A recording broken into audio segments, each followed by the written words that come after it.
We are farmers, and we are here today to talk about how regenerative farming can help save the planet, and also how we got into farming. My dad here has a very conventional approach. I have a very unconventional approach, and just the journey that basically got us to where we are today. So I'm hopefully going to start sharing our screen now. And you should see our PowerPoint. If you can't see our PowerPoint, don't worry too much, because we're going to talk you through it all anyway, so it doesn't really matter. So this is our life on a regenerative farm. Oh, let me see if I can share the next slide. This is... So, I'm Andrew, and I'm a third generation farmer, which means my father and my grandfather both farmed on this farm. I went to a comprehensive school, and then I thought I was going to do A-levels and ended up doing a course at Bishop Burton, which is an agricultural college, and I learned all about farming there, and I think that was an excellent way to enter the system. You've actually skipped ahead a bit. You've answered the next slide, but we'll forgive you.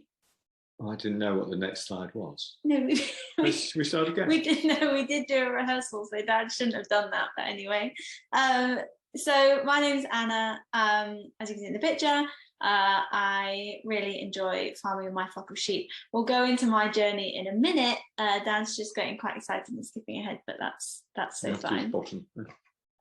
So we are based in North Lincolnshire, which is just sort of the east coast up the top, below Scotland. And yeah, we farm 800 acres, but we rent as well. So altogether we farm about 1,000 acres. There's 3 of us at that farm. So Dad, you're the manager, really, aren't you? I'm the boss. You're the boss. I don't really have a job title, I just work here. And then Carl is our saviour most days. He also works on the farm with us, and he basically helps keep the farm running. Would you agree? Yeah. So now you can elaborate a little bit more about how you got here. So after you did your Bishop Burton qualifications, what did you do next? Well, part of the qualification was a sandwich course. So I went to work on another farm in Yorkshire, where I learned quite a lot about sheep and cattle.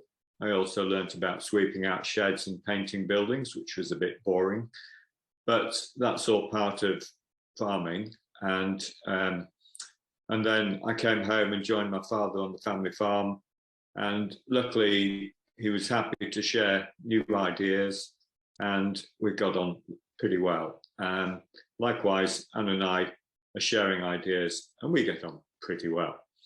This picture is Dad's first tractor that you actually received it, which I think is really bougie. As a present, no? No, it wasn't a present. Oh. It was a request. You requested a tractor? I said I can't work on the farm without a decent tractor, and then we decided on that tractor. Okay. So I had a slightly unconventional approach in that when I was younger, my parents persuaded me not to go into farming, even though we had a farm, because basically there wasn't a lot of money in farming, and yeah, farmers were in trouble. But since COVID happened, I came back to the farm. I was a freelance sports photographer in London and have been in media for the last 10 years or so, working full time. I then had to leave London because I couldn't afford to pay my rent, and basically moved back home, got bored pretty quickly, and started working with Dad. And then I've just been working on the farm ever since. I'm really enjoying it. And it's a whole new... If we were farming conventional, I wouldn't have come back to the farm because I'm a big environmentalist. But because we've been farming regen, and Dad in the last 8 years has been transforming the farm to what it is today, I've come back to work on the farm. You can answer this one. Okay, so nearly everything I learned at agricultural college in the 1970s has become out of date. So, and today, what people are learning at college today is also and actually the colleges are still probably teaching things that are marginally out of date. So I started reading books about conservation stroke regenerative agriculture, and it's basically farming with nature and not against it. It's a challenge because it's untidy, but in theory, we should be building carbon within the soil, which means we might be taking it out of the atmosphere. So obviously we are very privileged in that Dad was born into a farm, and I'm born into a farm. So we haven't had to do the route that people have to do if you aren't born into a farm. However, this is our point of view. If we were bringing someone onto the farm, this is what we'd look for, which we thought might be quite helpful. So volunteering is always good. I don't believe in free labor. I think it's wrong, but it's a way of getting into a farm. Even if you can spare like 3 hours on a Saturday morning just to come and help a farmer out, that's a really good transition into farming. And then they'll find jobs for you, like, you know, lambing assistants, roguing. They might call you up and be like, hi, we need someone for a few hours. Is there, you know, it's paid work. Is there any chance you can come? But showing willing in the beginning is a good way in. Sorry, we've got a dog. That's the barking. So just sort of qualify what roguing is. Sometimes you get weeds in crops that you can't control, and roguing is taking wild oats out of a wheat field or a barley field. And then applying for working at farm shops and farm parks. So we actually have a farm park on site, and there's a really great girl at the moment working for the farm park, and we've got an animal section, and she started transitioning slightly over to the farm. So she might be doing the forklift courses and things like that. So that's also a way of sort of, you know, you're working on a farm park, but it has a farm on site too. And it can sometimes be a way into a farm. Yeah, we took on a guy working at weekends on the farm park. After about 3 years, he started working on the farm as an apprentice. He took apprenticeship training, and now he's gone self-employed, and he's doing extremely well, drilling bird's eye peas, working in other parts of the industry, and that's been a really good way of him getting into the farming industry. Yeah, so like finding your local farmers, contacting them, or just turning up and saying, hi, this is my name, you know, I'm looking for a job. If you turn up, it shows willing. If you ring, it shows willing. It's showing that you're brave enough to put yourself out there, basically. So we go to Groundswell, which is basically the regenerative, it's cereals, the like regenerative side of cereals, basically. And it's really great, and you'll learn a lot there by going. I highly recommend going, basically. But when you're there, you can also talk to lots of regen farmers, and that also might be another way of just meeting people that are in the industry, which will be really helpful. And just showing up, really, isn't it? Just being there, being reliable, turning up on time, getting a job done, not complaining, because farming is hard work. Yeah, if you're going to go and you're going to make inquiries, don't send your parents. Go on your own or go with your parents, but you be the person who's asking about life on the farm, what jobs might be available, however small, just to get a foot in the door and try and get into the industry. And also, well, I will say this in the next slide, so I won't say that yet. Yeah, so what I was going to say is, like, our generation is different. Like, the younger generation, we're able to sort of think about technology. So I've started using this no fence, which is basically electronic collars that sit on their sheep's chest, and we don't need a fence, or we have a perimeter fence, but we can mob graze within a perimeter fence. And I know how to utilize that technology because I've been brought up with the technology generation. So if there's a way that you can go into a farm with a background in technology in some way, whether that's like whether you could consider them using no fence, or whether you could, you know, help them with Excel spreadsheets or little things like that, that you would know over a farmer who hasn't grown up in technology generation, then you basically already got a step ahead, and you can help improve their farm in some way. Yeah, absolutely. Computer skills are really something very important in the industry now. The tractor that we drive, and we only have one, probably when I left school we would have had 8, but the one that we use has got five computer screens in. So we all have to move with the times and understand how to work these different screens. And sometimes we can't. We get a man on the phone and he helps us, but it's or a woman. Oh, a woman, yeah. But it's a different set of requirements to what it might have been 30, 40 years ago. But don't worry, if you're not good at technology, it's not the end of the world, and you can always learn on the job. Like, there's always ways of figuring out and learning. Just keep an open mind and be happy to change. So with regen farming, we've flipped farming on its head.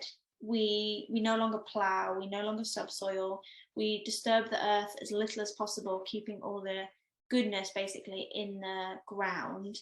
And we basically increasing our diversity. So we have like cover crops, we're putting grazing sheep with cereals, we're doing all sorts of things that are completely different to a conventional farm. So if you end up working on a regen farm, just keep a really open mind from what you might have learned at college or school, because it might be very different to what you think the farming world is going to be. And also our tractors don't have, they don't need to be super strong anymore, because we're not pulling plows, we're pulling drills that literally tickle the surface of the earth. So you're not necessarily going to drive big machines anymore in the industry. You might if you go to a conventional farm. Yeah. Do you agree with that? Yeah. But not necessarily on a regen farm. So we thought we'd explain the seasons a little bit and how it works for us and how we transition and what we're doing every month, which we thought would be a good insight, especially on a regen farm. So in the autumn, it's all about sowing the seeds. We have to put the seeds in the ground. If you put them too deep, they don't want to grow. Or it's a struggle to get through. And if you put them too shallow, maybe they dry out if it doesn't rain. So there's quite a lot of skill in setting up the grain drill, which is the machine that puts the seed in the ground. This one in the picture has actually got a liquid applicator as well, so we can put biological mixes with the seed, and it's got satellite guidance on the tractor, so it will talk to the satellites and drive in straight lines. And this is what's called a no-till drill. So again, it just tickles the surface and puts the seed in with those little discs you can see. They like slice the earth and the seed goes in. So yeah, in autumn we're mainly drilling, aren't we? Yeah, we're putting the seed in the ground, and Anna mentioned cover crops, so this is quite a new concept. That is essentially part of the regen rules are that you always have a green crop or living roots in the ground, and so if your crop that you wish to sell was going to be sold was going to be sown in the spring, then to keep the ground green, we probably put a cover crop in, and that keeps it's not something you harvest, it's something you just use to keep the fertility in the ground. And the premise is that regen farming can basically save the planet, because you're sequestering carbon all the time, because you're growing all the time, and therefore no soil is stagnant, and you're also helping the wildlife, you're helping the diversity. It's all just like a win-win basically, but we'll explain the process a bit more. So winter. Yeah, winter. Well, it's all a bit slow, really. It's actually, we work very long hours in the autumn. Probably 6 to 14 day, 6 days a week, sometimes 7, 10 to 14-hour days, and you can't afford to be ill because there's only 3 of us. So in the winter, you can take your foot off the pedal. We're doing maintenance, checking our grain stores to make sure that they're not infested with mites. We maybe start to move some of the grain that we've harvested out of the store. We might sell it to a grain merchant. We also grow grass seed, and we're growing quinoa, which is a new crop, and that goes into the food chain as well. So my winters are typically a bit more busy, not as busy as harvest or lambing or drilling, but like I have 2 jobs because the farm can't afford to pay me full time. So I have working on the farm, and then I also I'm a social media manager for the farm park on site. So I run that as well. So I'm constantly working throughout the year with that job, and then I also work on the farm. So my winters are also quite covered. Having 2 jobs suits me quite well because I like the variation in jobs, and also money-wise, it just makes sense. Some of the jobs that I have to do in the winter is to catch up on the recording. So we have to put all the applications and operations that we carry out in the fields onto a computer.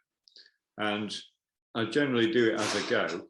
But if you get a little bit behind, then the winter gives you an opportunity to do that.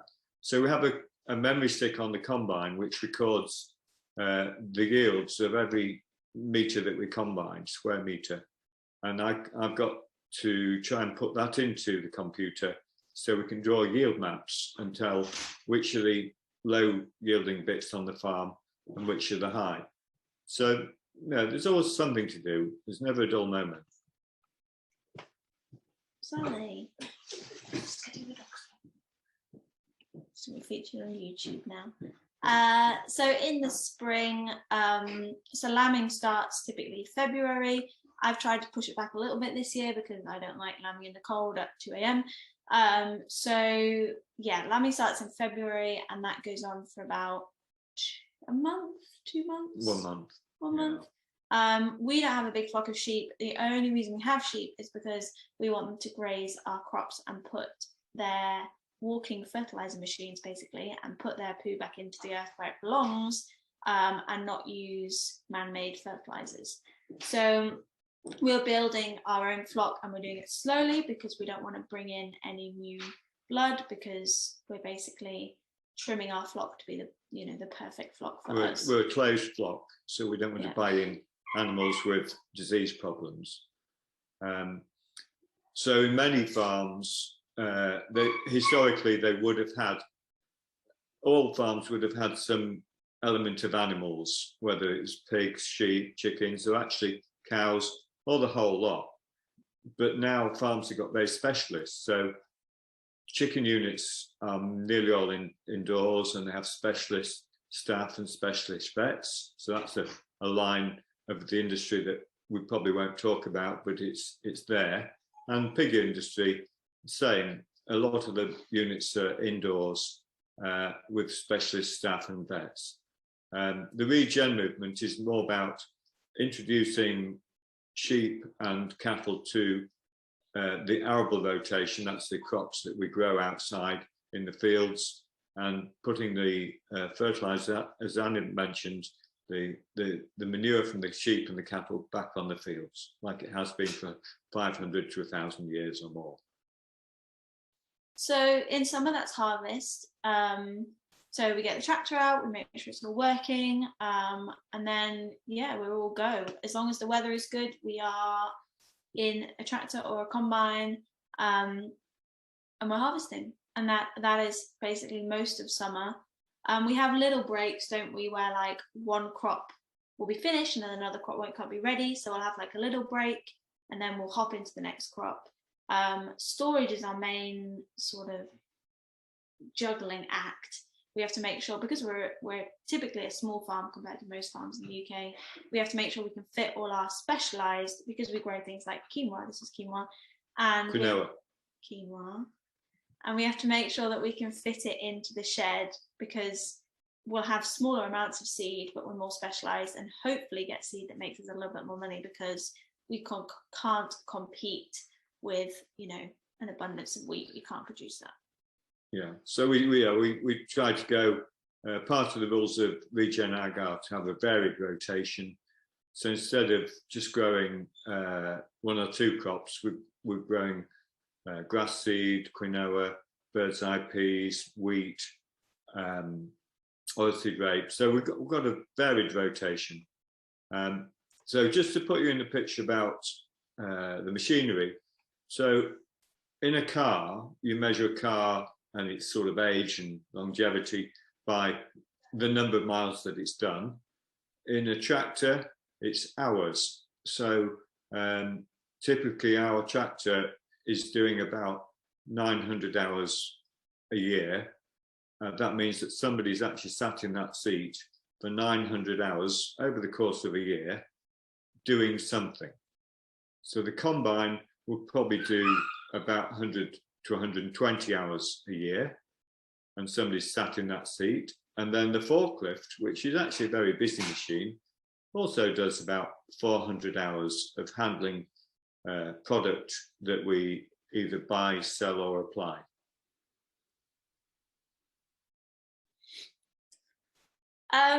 Okay, that is the end of our presentation. It is. Yeah. I hope we've covered everything: how we got into the industry, how we've transitioned to regen.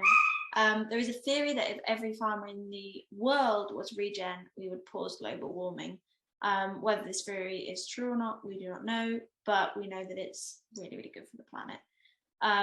So yeah, that's us. That's how we learn and do. If you have any questions, I also have an Instagram.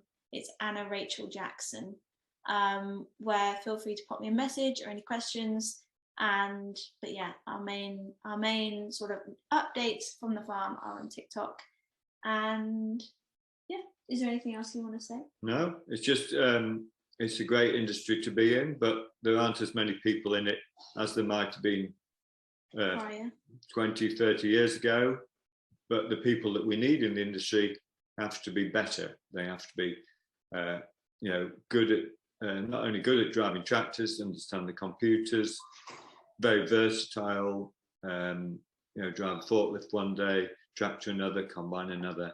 But you learn that on the job as well. Absolutely. And the same with animals. We have sheep, but other people have cattle, pigs, poultry.